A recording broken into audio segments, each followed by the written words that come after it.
हे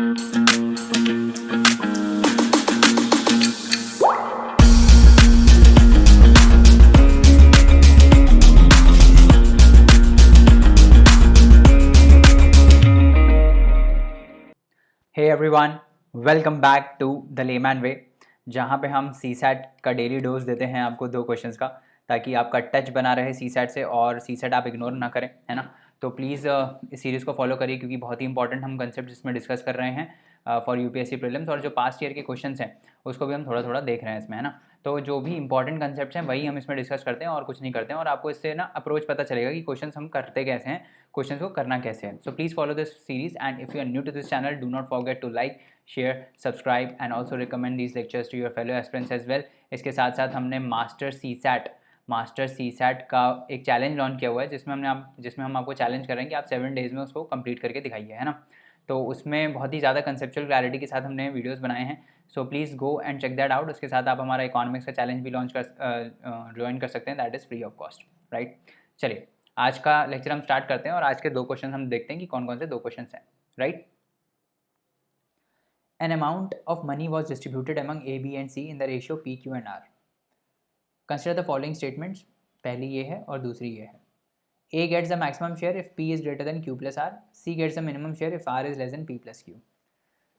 तो मैंने आपको बताया जब भी ऐसे रेशियो होता है तो क्या करते हैं, हम मान लेते हैं कि A is equal to P x, constant multiply कर देते हैं, B is equal to Q x और C is equal to R x, है ना। ये हमने मल्टीप्लाई कर दिया।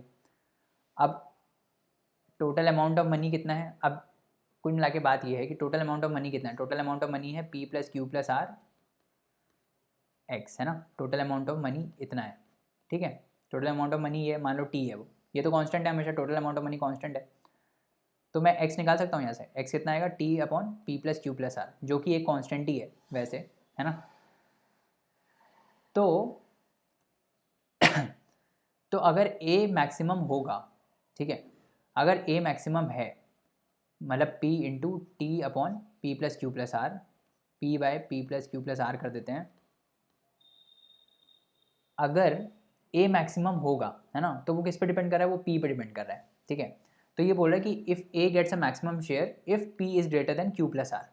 तो अगर P Q प्लस आर से भी बड़ा है तो इसका मतलब P Q से तो बड़ा है ही और P R से भी बड़ा है ना।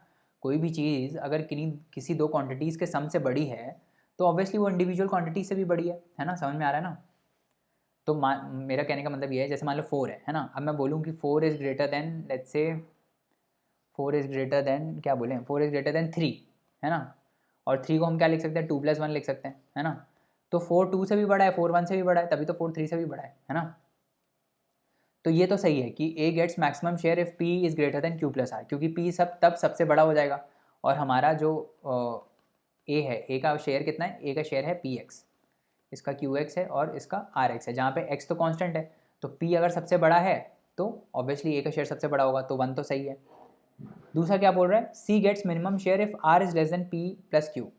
अगर R P प्लस Q से कम है, ठीक है, तो क्या हम ये बोल सकते हैं कि R P से भी कम है और R Q से भी कम है? क्या हम ये बोल सकते हैं? नहीं बोल सकते। क्यों? 4 है, दूसरा एग्जाम्पल लेते हैं, 4 है, 4 इज़ लेस देन 5, ये हमको पता है। 5 को हम 3 प्लस 2 भी लिख सकते हैं, है ना। तो 4 ना तो 3 से कम है ना तो 2 से कम है, दोनों से ही बड़ा है, बट टोटल क्वांटिटी से तो कम है। तो ये तो गलत है कि आर जो है वो कम होगा। अगर आर कम होगा पी प्लस क्यू से, हमको सी को मिनिमम लाने के लिए आर को मिनिमम चाहिए। ये जो कंडीशन दी है R is less than P plus Q, इससे हम ये नहीं बोल सकते कि R is less than P and R is less than Q, ठीक है। अगर हम ये नहीं बोल सकते तो सी मिनिमम भी नहीं बोल सकते, तो सी हो गया गलत। तो 2 is wrong, first is correct. तो आंसर क्या हो जाएगा, आंसर हो जाएगा ए। समझ में आ रहा है। आगे बढ़ें, आगे देखते हैं। Jay and Vijay spent an equal amount of money to buy some pens and some pencils. ये इंपॉर्टेंट है, equal amount of money. Let's say वो equal amount of money x था, ठीक है। यहाँ पे हम जय को लिख देते हैं और यहाँ पे हम विजय को लिख देते हैं, है ना। टोटल अमाउंट ऑफ मनी दोनों के पास सेम था, एक्स और एक्स, ठीक है। इन दोनों ने ही पेन्स और पेंसिल खरीदने में, इसको पेन्स खरीदे और पेंसिल्स खरीदी, दोनों लिख देते हैं पेन्स और पेंसिल्स, ठीक है। Of some quality from the same store, same store से खरीदा।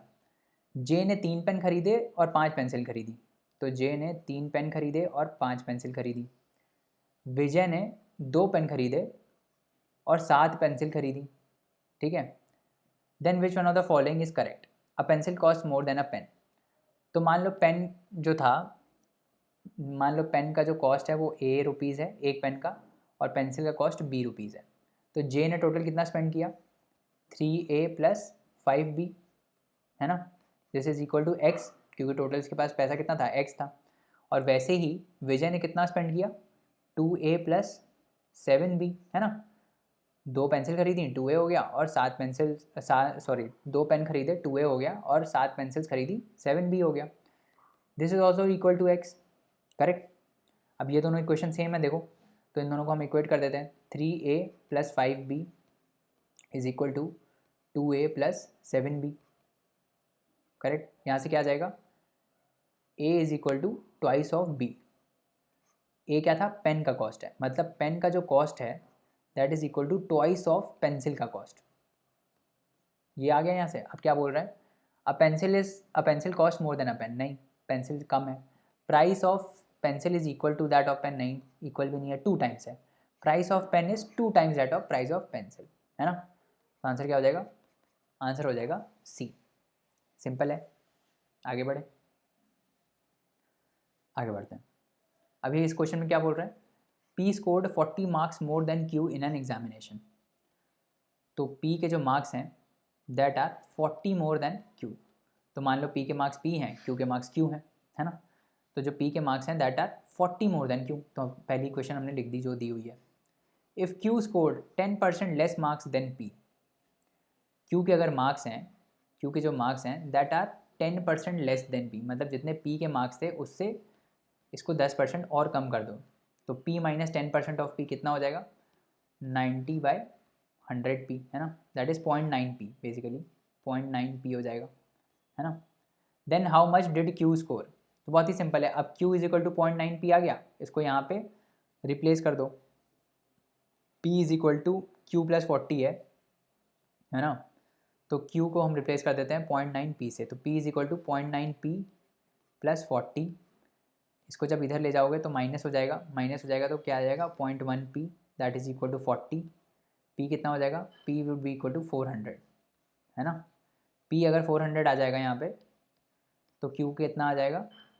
Q आ जाएगा 360, है ना। Q कितना आ जाएगा? 360। आंसर क्या हो जाएगा? 360।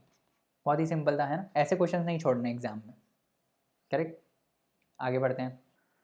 तो आज का लेक्चर इतना ही है ना। अगले लेक्चर में और क्वेश्चंस को हम डिस्कस करेंगे। For more such lectures you can visit our website www.thelaymanway.com, जहाँ पे खूब सारे फ्री कोर्सेज अवेलेबल हैं। आप हमें व्हाट्सएप भी कर सकते हैं 7724886251 पे, अगर आपको कोई क्वेरी है प्रीलिम्स के रिगार्डिंग, मेंस के रिगार्डिंग, या स्ट्रैटेजी कैसे फॉलो करनी चाहिए, क्या फॉलो करनी चाहिए। You can book our session also, जिसमें हम आपको 1 घंटे का मेंटर्ड सेशन देते हैं to guide you towards prelims and mains. तो वो भी आप चेकआउट कर सकते हैं। इसके साथ साथ हमारे वेबसाइट पे बहुत सारे फ्री कोर्सेज भी अवेलेबल हैं और पेड कोर्सेज भी अवेलेबल हैं। So go and check it out. Thank you so much. पढ़ते रहिए, हार्डवर्क करते रहिए। अगले लेक्चर में मिलते हैं। Bye bye and take care.